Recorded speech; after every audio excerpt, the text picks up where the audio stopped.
Почитувани, во сферата на високото образование во изминатите 4 години, актуелната власт успеа да го урниса достоинството на студентите и на универзитетските наставници, да го доведе до питачки стап најголемиот дел од високообразовните институции во Македонија, да го девалвира квалитетот на високообразовната дејност и да ја погребе автономијата на академските институции.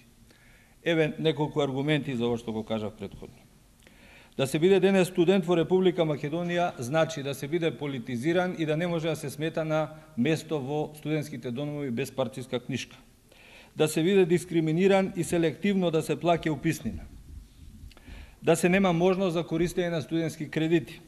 Да се биде изманипулиран во однос на условите за студирање на дисперзираните студии кои што како печурки никнуваат во Македонија. Да си представуван од полтронска организација која што воопшто не ги застапува студентските интереси.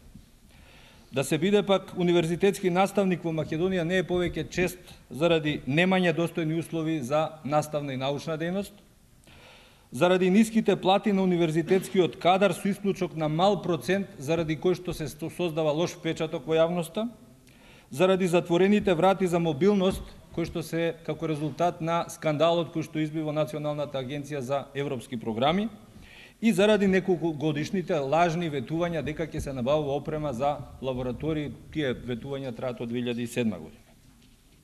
Најголемиот дел од високообразовните институции, зборувам за државните, се доведени на питачки стап заради непокривање на елементарните трошоци за функционирање, заради стопирање на секаков вид финансиска подршка за наставна и научна дејност и заради фаворизирање на мал број високообразовни институции за сметка на другите.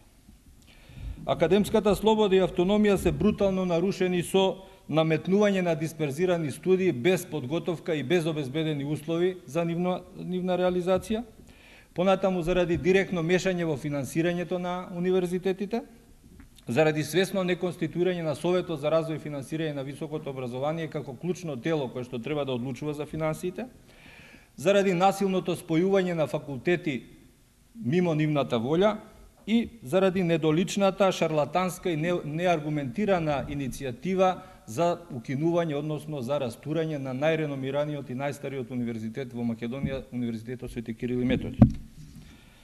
Крајна последица од сите овие од ваквата состојба е девалвирањето на квалитетот на високообразовната дејност, чии последици топарва ќе ги чувствуваме. За сето ова вината ја гледаме во владата и особено во министерот Тодоров, кој милува да зборува секогаш за образованието во прво лице еднина, како да е тоа негово семејно наследство.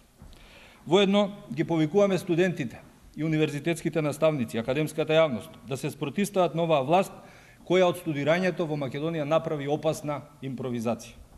Во прилог на сево ова е извештајот на Европската комисија во поглавјата 25 и 26, во кој што е забележан незначителен напредок.